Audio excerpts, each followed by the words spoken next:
Hey everyone, Chris here with another filler video. Today I thought it might be interesting to talk about the various Sound Blaster sound card revisions from the days of DOS, given that there were so many of them and it can be confusing as to why there were so many. Though before we get started proper, I kind of felt like playing some Duke Nukem. It may not have Sound Blaster sound, but that PC speaker sound sure is nostalgic. Wait a minute, that doesn't sound right. Brendan from RetroSwim, how'd you get him inside my video? Magic. But also, you asked me to help with your Sound Blaster research. But back to Duke Nukem for a second, it definitely doesn't sound quite right.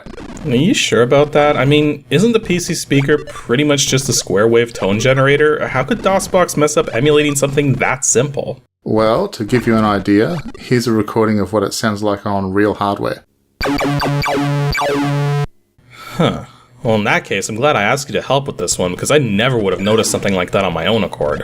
Yeah, no worries, man. I'm happy to help. So, where did you want to start things off? Well, before we can even talk about the Creative Labs Sound Blaster cards properly, we really do need to briefly cover a particular card which preceded any of them, and that was the Creative Music System, aka the Game Blaster. The Creative Music System was Creative Labs' initial entry into the sound card market in 1987, and was in direct competition with the AdLib Music Synthesizer card released that same year. The heart of the AdLib card was the Yamaha YM3812 chip, also known as the OPL2, while the CMS used a pair of Philips SAA 1099 chips, which allowed the CMS to produce 12 channels of sound and in stereo, compared to the 9-channel limit of the AdLib, which was on mono. The CMS was also cheaper than the AdLib, so one would assume the greater channel count and lower price point would have made the CMS the clear winner. Yeah, you would assume that, except it didn't quite work that way. The CMS produced square wave tones and sounded a little bit like a PC speaker, and very close to the Tandy 3 voice as found in the PC Junior and Tandy 1000 series. Whereas the AdLib produced sine waves, giving it a more unique and natural sound, lots more options for producing different instrument sounds. In the end, consumers and developers both ended up preferring the AdLib over the CMS. So, at first, AdLib had a serious leg up in the market, but there was a catch, and it all came back down to that Yamaha chip being used. Since AdLib was basically using off-the-shelf components, cloning the AdLib card wasn't exactly difficult. When Creative Labs realized how popular the AdLib was getting, they decided to go for an all-in-one solution, even going so far as to naming the project the Killer Card. Yep, you got it. Then in 1989, Creative Labs released their first Sound Blaster card featuring 8-bit mono digital sound playback at 22 kHz as the primary feature, but they also equipped it with the Philips chips from the CMS/Game Blaster card and the OPL2 synth from the AdLib cards, thus providing compatibility with not only their own previous CMS card, but with the main competitor's card as well, and there wasn't a whole lot that AdLib could do at that point. So basically, in one fell swoop, Creative Labs made AdLib cards obsolete, and it wouldn't be long before the Sound Blaster 2.0 would come along to add higher sound. Wait a minute, you're forgetting the Sound Blaster 1.5. 1.5? There's a 1.5? There sure is, man. The Sound Blaster 1.5 was basically identical to the 1.0, except the CMS compatibility wasn't included by default anymore.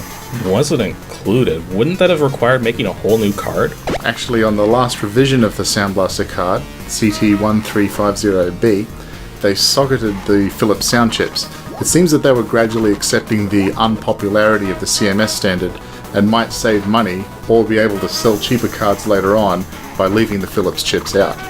This happened really quickly in a very short span of time, so the chips simply aren't there on the 1.5. But the sockets are still there, and you could put them there yourself and restore the functionality if you felt like it. Interesting. And then the Sound Blaster 2.0 update was mostly just a fidelity update, right?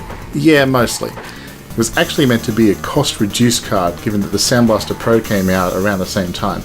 Support was added for 44 kHz digital sound playback, but support for the CMS was further reduced as the third programmable chip was now taken out of the mix. This makes it more difficult to restore a CMS support to a Sound Blaster 2.0 card, since you not only need that third chip, but it also has to be programmed correctly. That makes sense then.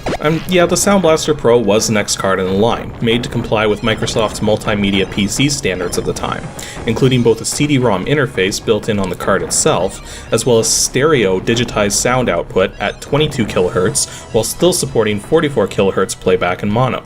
Mind you, they botched the stereo implementation with the whole left-right swap thing. Yeah, I nearly forgot about that. This got really confusing as some games compensated for that once the Sound Blaster Pro had been out long enough, but then it just made things even more confusing. It probably explains why so many DOS games with stereo sound support actually have an option to inverse the stereo. But then, I technically never had an SB Pro. I had an SB Pro 2, but it took a while to realize that was the case because none of the materials which came with our sound card actually indicated it was a second revision.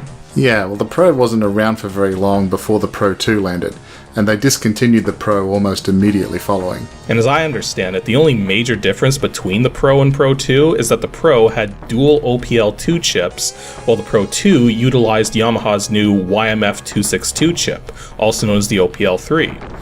Which, actually that begs the question, what was the point of even having dual OPL2s? I mean, how would that even work? The idea was that developers could produce stereo sound with the OPL2. And so I'm guessing since the OPL3 had stereo baked in and is backwards compatible with the OPL2, that it's also backwards compatible with that dual OPL2 setup? No, afraid not. No, so just how many games actually utilize that dual OPL2 setup? Almost none. High Octane and Ultima Underworld are the only two that I've ever heard of that have support for dual OPL2s. Well, that kind of explains a few things then. Though as I understand it, as more developers were switching to using CDs for their games, the trend at the time was to actually produce fully digitized soundtracks and put them on the CDs as standard CD audio tracks. So the OPL3 probably didn't see as much exclusive usage as it could have. That's right. The Amiga tracking scene was also starting to leak over onto the PC side of things at the time. Now that decent audio hardware was becoming available and PCs had enough horsepower to mix audio in real time, a fair number of DOS games were starting to use tracked music, or some games would even mix both digitized and synthesized sound together.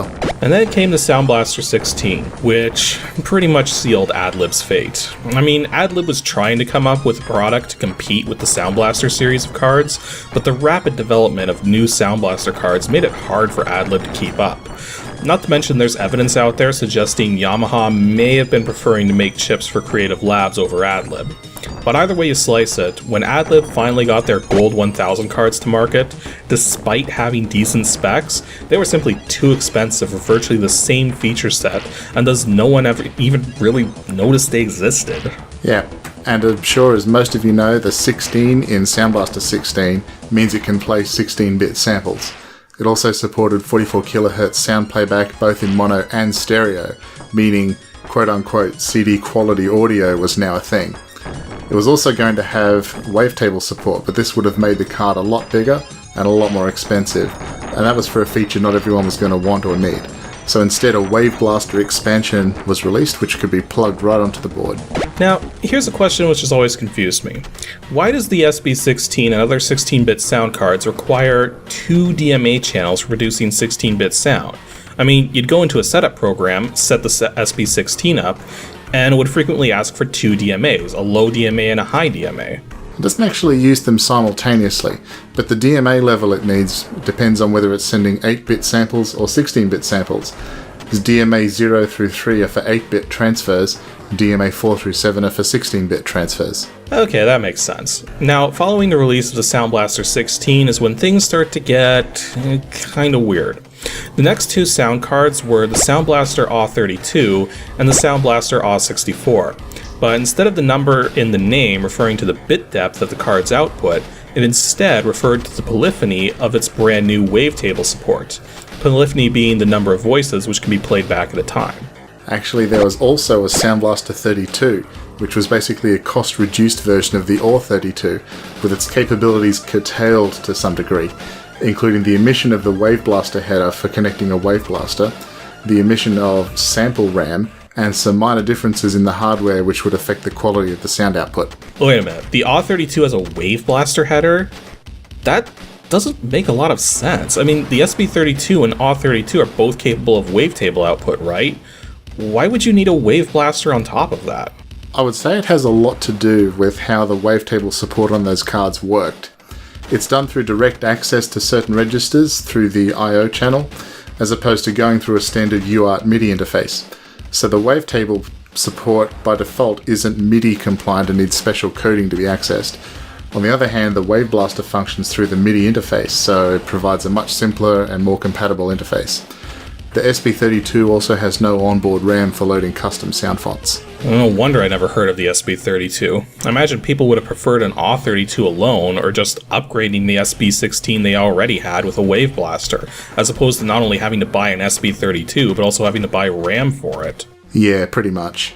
Well, the AW64 wasn't too much different from the AW32 in terms of functionality, short of moving the OPL3 support to a compatible chip as opposed to using an actual OPL3. In fact, this was about the point in time when DOS gaming was starting to fall out of favor in place of Windows gaming, which is why so few DOS games actually support the AW64 directly, and instead have AW32 support.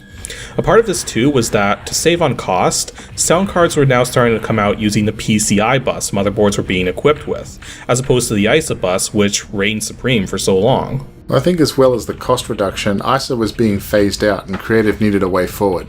They bought up the Sonic Corporation and started using their PCI audio chip solutions, which provided reasonable backwards compatibility with DOS games by emulating a Sound Blaster Pro or 16, a process which had a handful of compatibility problems but mostly worked okay. And yeah, once sound cards started going PCI, few games were coming out for DOS anymore.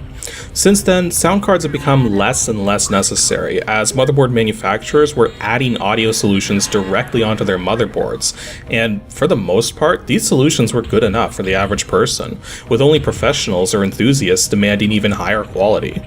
To that end, most of the sound card manufacturers from the 90s have pretty much disappeared or moved on to other things. Creative Labs still has high-end audio cards, but they've managed to stick around by branching into other audio and gaming-related peripherals as well. Yep, and the rest is history, right? That's one way to put it. Thanks for helping me out with this one, Brendan. I'm very much more of a software person than a hardware person, so I couldn't have done this video without your assistance. No worries, mate. Thanks for having me. And of course, just to plug Brendan here, he does a series on YouTube called RetroSwim, which you can see a link for right now, and the clickable link is in the video description. RetroSwim is definitely more about hardware than software, with some interesting mods being performed and other unique hardware being demonstrated. His videos are a lot slower paced than mine, but that just means he explains things more clearly and in lots of detail. So for those of you interested in the hardware side of retro game consoles and computers, definitely check him out, and also make sure to check out the last filler video of the year, coming out on Saturday, December 17th, as I'm not only going to be showcasing a series of fractal animations, but we'll be briefly talking about what to expect going forwards with Season 5 of Ancient DOS Games, along with the hint for episode 201. Thanks for watching, everyone, and extra special thanks to those of you supporting me on Patreon. Here's just a small sample, you guys.